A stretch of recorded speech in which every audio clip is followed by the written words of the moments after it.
Bom dia. Trouxe aqui meu celular para depois a gente tirar uma selfie. Vocês topam? Que bom. Gente, quero começar primeiro cumprimentando a professora Berenice, que é a nossa mãe e bedermana, né? Eu também sou... Ela é o pai, o Rodrigo é a mãe. Desculpa. Eu só chego no dia dos eventos sem culpa. É verdade, é verdade. O Rodrigo, que é a mãe, a professora Berenice é o pai. Professor Caldeirão, Priscila, doutora Priscila, Frank. Para mim é uma alegria imensa estar aqui com muitos jovens advogados falando de um tema assim que eu acredito que para vocês que estão na graduação ou acabaram de sair da graduação tem sido imensamente desafiador de olhar, né? Que é a inteligência artificial. Por quê? Porque ela faz parte de uma onda que a gente não tem mais para onde escapar. É um tsunami e ou você surfa junto ou você vai ser afogado. Então, nós temos que abraçar a tecnologia, senão ela nos empurra. A tecnologia ela tem um processo de avanço que ela não permite barreiras, né? Ela vai indo, vai indo, vai indo, vai ficando cada vez mais barata, e, dessa forma, chega um momento em que você não tem alternativa a não ser escolher trabalhar com ela. Isso aconteceu com o micro-ondas, com o Word, com o e-mail. Imagina hoje você chegar numa empresa e dizer que você não sabe mandar um e-mail, né? Chega a ser surreal pensar em algo assim. Mas o e-mail passou por esse tipo de resistência também. Então, o que a gente pode fazer com isso é abraçar, entender, compreender, estudar e implementar no nosso cotidiano. Então, hoje eu vou falar sobre a relevância da inteligência artificial para a advocacia, e quem quiser me acompanhar, só pegar aqui o QR Code, né, e fazer a leitura, e aí já vai estar aí no seu celular a apresentação.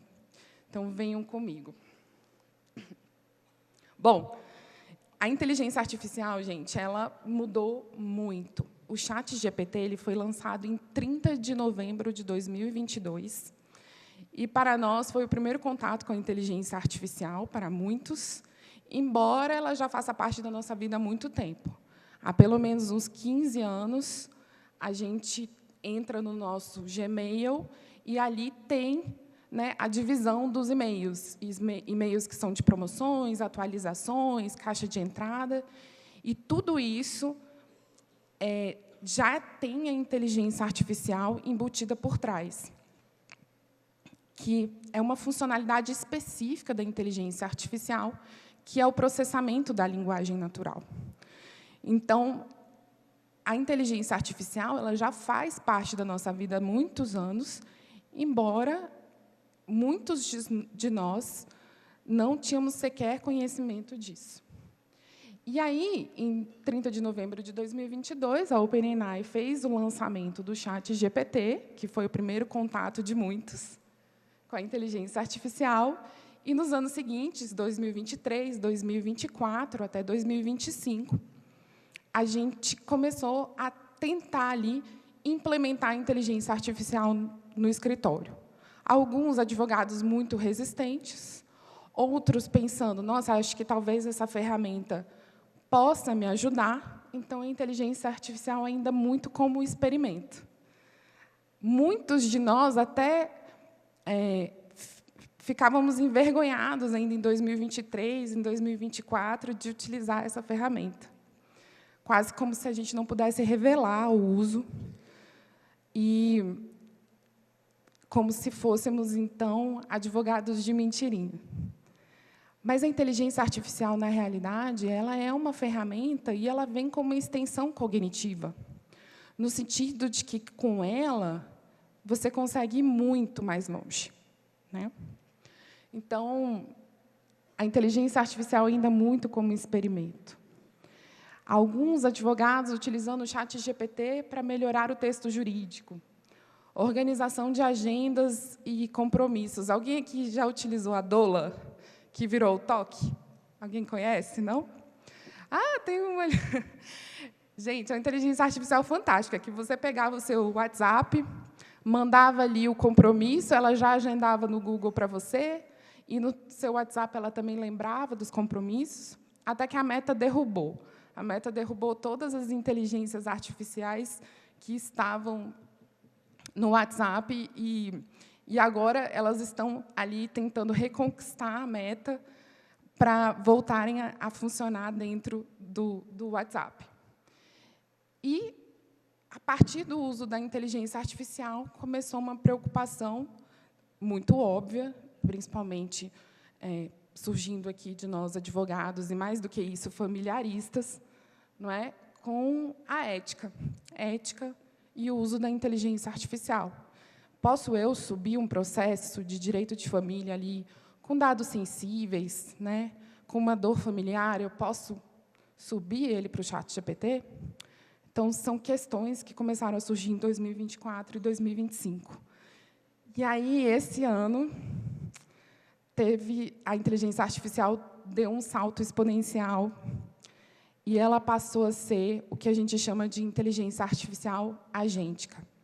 Porque você não tem só um chatbot em que gera um texto, né, cria um texto ali generativo, como você tem um verdadeiro duende verde que mora dentro do seu notebook e realiza tarefas para você. Então, a inteligência artificial ela passou a ter uma aplicação como um tarefeiro, um verdadeiro tarefeiro dentro do seu computador. Agentes autônomos para fluxos completos do escritório. Então, a inteligência artificial, hoje, como agente, você consegue automatizar o operacional inteiro do seu escritório, desde o atendimento ao cliente até a finalização, até o recurso, até o trânsito em julgado. E ainda consegue automatizar o seu marketing, o seu financeiro, então, realmente, com todas as atividades do escritório, né? Você consegue fazer buscas de jurisprudência, você consegue organizar documentos, você tem uma regulamentação. E aí, isso tudo requer uma regulamentação mais concreta. Nossa, meu slide ficou ali embaixo, mas aqui eu vou comentar rápido. E os tribunais também. Os tribunais começaram a implementar a inteligência artificial desde 2021, ou seja, até antes do lançamento do ChatGPT. E aí eu pergunto para vocês, como que nós, advogados, no nosso escritório, ali de um advogado, 2 advogados, 3, que seja de 10, 30, não vamos trabalhar com inteligência artificial se a inteligência artificial está em todos os tribunais, né? Nós não temos mais paridade de armas se a gente escolher não trabalhar com a inteligência artificial. Então, o Supremo, o último lançamento dele foi a Maria, que é uma inteligência generativa para elaboração das ementas, dos relatórios e dos votos.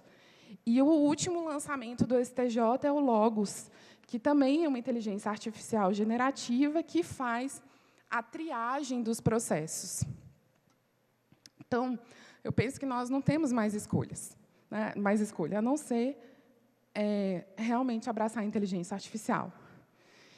Eu comecei a utilizar a inteligência artificial em 2023, e quando eu comecei a estudar sobre o ChatGPT, o meu objetivo era implementar no meu escritório. Até que eu fui para um congresso baiano, do IBDFAN, e perguntei para os colegas IBDermanos lá se eles já estavam utilizando, e eu já tinha criado um IBDermano, um advogado de família, um GPT, advogado de família. E eu vinha com o meu celular e mostrava para os colegas, e todo mundo ficava me olhando. O que essa menina está falando, né? Parece da onde que ela tirou isso? E, então, eu comecei a estudar isso de forma mais profunda para poder ensinar para os meus colegas IBDermanos como utilizar a inteligência artificial de uma forma mais segura. E aí, o que eu digo, né? Nesses 3 anos de prática, o que eu percebo, e que ninguém fala, é que a inteligência artificial ela foi projetada para nos agradar, né? Sam Altman ele criou o sistema, o chatbot, de forma que ele nos traga exatamente aquilo que a gente está perguntando, nos elogie, nos ame. E eu gosto até de chamar a inteligência artificial como se ela fosse um cachorro golden, que é aquele cachorro que você pode bater e ele vai estar sempre ali te babando. Esse é o ChatGPT. Outra coisa que eu aprendi no uso da inteligência artificial é que personalização do seu chatbot não é algo que você deve deixar para trás. É muito importante que você personalize para que você tenha respostas mais concretas e mais eficientes. Eu vou me adiantar aqui, que o meu tempo está que passa. Trouxe também aqui alguns riscos reais que todo advogado precisa conhecer a respeito da inteligência artificial. O primeiro deles é a alucinação.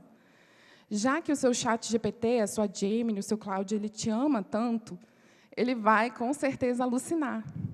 Então, é muito importante que você tenha conhecimento disso, de que é muito provável que a inteligência artificial alucine e te traga ali uma jurisprudência que vai cair como uma luva para você, né?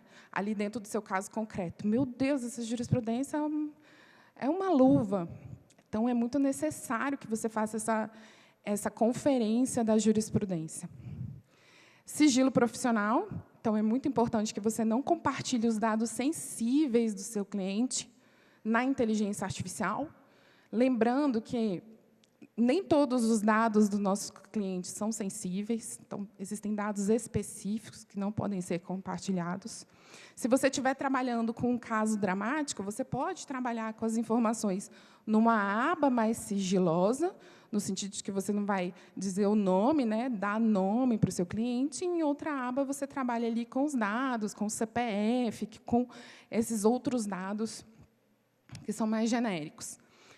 Temos que cuidar do viés algoritmo, porque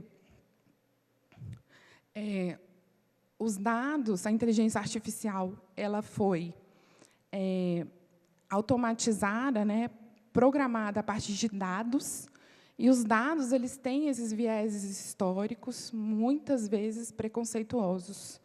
Então, a nossa história é muito preconceituosa, e é dever do advogado ficar de olho com relação a esses vieses. Nós temos que ter responsabilidade, né? Tudo que a inteligência artificial criar a partir do seu prompt é responsabilidade sua. Temos que cuidar da nossa dependência, não podemos depender da inteligência artificial para tudo. Hoje, se a internet não funcionar, às vezes a gente se sente meio fora do mundo, mas tem que ter essa consciência. E ter bastante atenção com relação a esses filtros invisíveis, né, que podem ser criados nos tribunais, porque tudo hoje, simplesmente tudo hoje, é lido primeiro pela inteligência artificial. Eu trouxe um pouquinho aqui do marco regulatório. Nós não temos ainda o marco civil da inteligência artificial, que é o PL 2338, que já foi aprovado no Senado e está na Câmara. Então, estamos aguardando isso. Temos a LGPD, né? E agora foi criada a Agência Regulatória ANDP, e temos o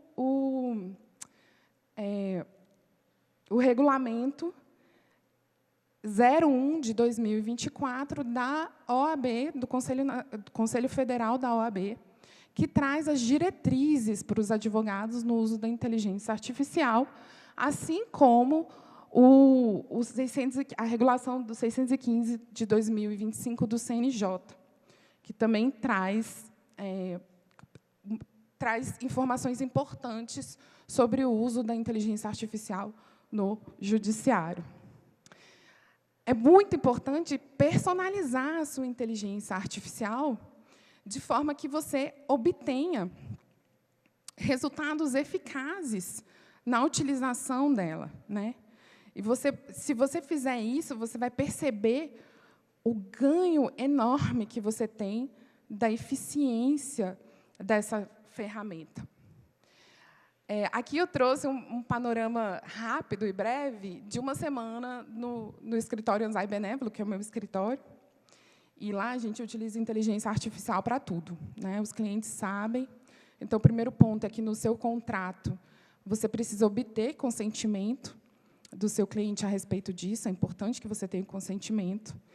E aqui algumas das tarefas que nós fazemos lá, né, no nosso dia a dia, no operacional, e utilizamos a inteligência artificial. Então, para elaboração de petição, o cloud, análise de processo, notebook LM, que é uma ferramenta maravilhosa, não sei se alguém aqui já utiliza, e ela é uma ferramenta segura de compartilhamento de dados, então você pode fazer essa análise. Organização de documentos, o Codex, que é o Duende Verde, que atua no seu computador e organiza os documentos para protocolo. Organização de agenda semanal. Você consegue mandar mensagens para o ChatGPT, para o cloud, e ele organiza a sua agenda, né? Criação de conteúdo para a rede. Então, você pode criar um marqueteiro do seu escritório, gravar os vídeos e editar tudo isso em lote, através do Codex. E, por exemplo, uma outra atividade que é importantíssima, que é a atualização do nosso currículo Lattes, e a inteligência artificial tem a capacidade de atualizar tudo isso para você como o verdadeiro tarefeiro.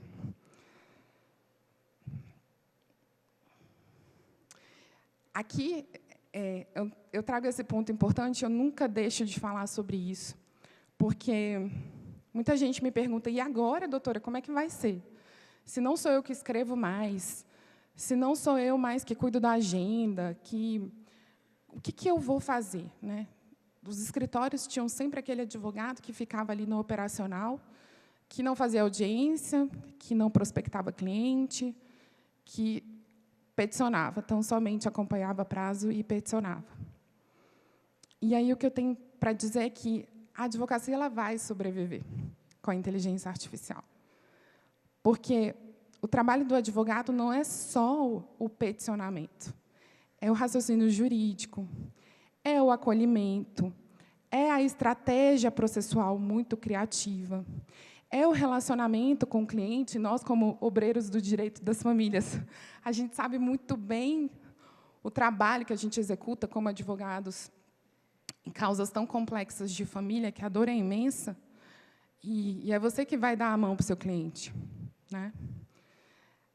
Nós temos cada vez mais a aprender negociação e persuasão, né, que são ferramentas importantes na advocacia. O julgamento ético em dilemas complexos. E, mais do que tudo isso, criar essa empatia pelo ser humano, né? O que a inteligência artificial faz por nós é nos fazer mais humanos. Porque, a partir do momento que eu posso delegar para a inteligência artificial aquelas tarefas, e, veja, não é para você deixar de advogar. Você vai delegar para a inteligência artificial aquelas tarefas que te ocupam um tempo grande de doação, né? De doação da pessoa que você é. Então, como advogado, nós somos servidores da justiça. A gente vem a serviço da justiça. E a gente tem que continuar servindo, o servir a justiça, e as pessoas, e a sociedade. Então, como começar, né? Como que eu posso começar a implementar a inteligência artificial? Muita gente não consegue compreender que a inteligência artificial, gente, ela não é o Google. Então, embora ela tenha aquela pergunta inicial, eu não posso aqui, me desculpa as palavras talvez fortes, não posso vomitar na inteligência artificial aquilo que eu desejo. Eu tenho sempre um caminho para percorrer. Então, eu preciso aprender sobre engenharia de prompt. É importante que eu saiba dialogar com essa ferramenta, né? E nós temos método para implementar isso. Eu tenho que adotar um princípio, que é a inteligência artificial primeiro, no meu dia a dia, e começar a imaginar em que eu posso colocar a inteligência artificial nas minhas atividades diárias para que eu possa, cada vez mais, melhorar na utilização dessa ferramenta. Nos escritórios, eu preciso definir uma política de uso. Então, o que pode e o que não pode, em termos de utilização da inteligência artificial no escritório. É muito importante essa definição. Então, eu posso criar uma cartilha, posso criar um playbook para os usuários do escritório. Preciso de uma auditoria, preciso saber se foi ou não utilizada inteligência artificial e qual inteligência artificial foi utilizada.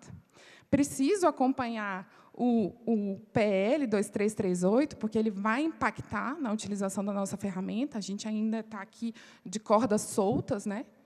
Mas é muito necessário esse foco, ficar de olho na lei. E aí, a convite do professor Caldeirão, nós voltamos aqui em julho, eu e a minha sócia, Tamara, nós somos consultoras de inteligência artificial em Brasília, temos percorrido os escritórios ensinando a implementação da inteligência artificial, todas as ferramentas, fazemos curadoria de ferramentas, e ensinamos a implementar a inteligência artificial em toda a arquitetura do escritório, né, em todas as operações do escritório. E vamos dar o curso no dia 31 de julho e 1º de agosto, e todos vocês estão convidados. É muito gostoso estar com a gente. Você se sente realmente caminhando no futuro.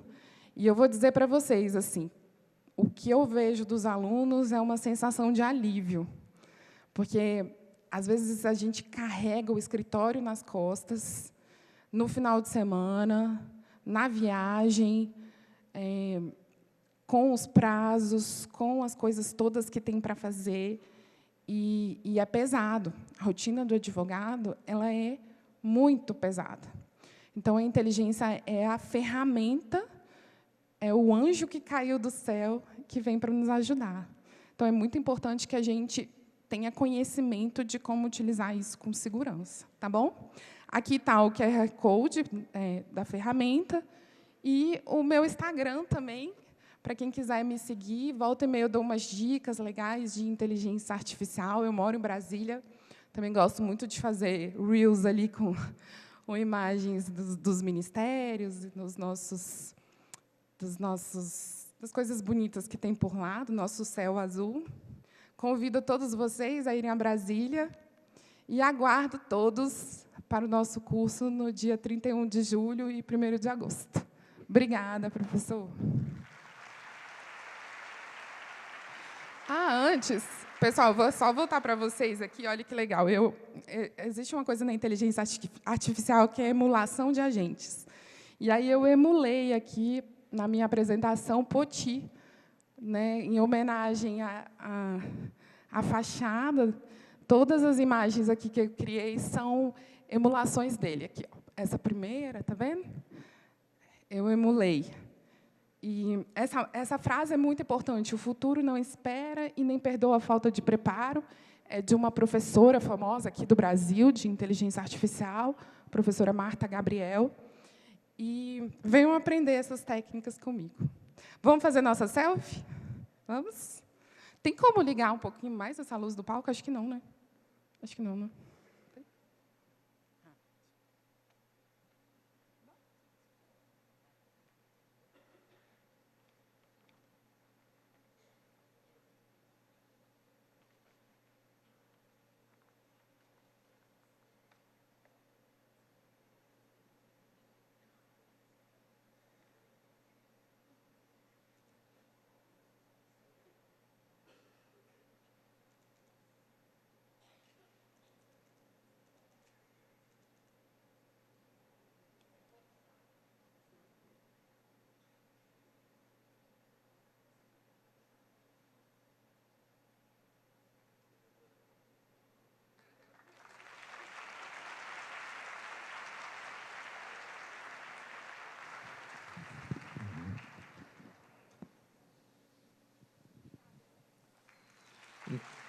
Enquanto a professora Giovana falava do afeto com que o chat trata a gente, eu não pude, obviamente, deixar de lembrar do nosso maior autor sobre afeto, professor Ricardo Lucas Calderon, doutor pela Federal do Paraná,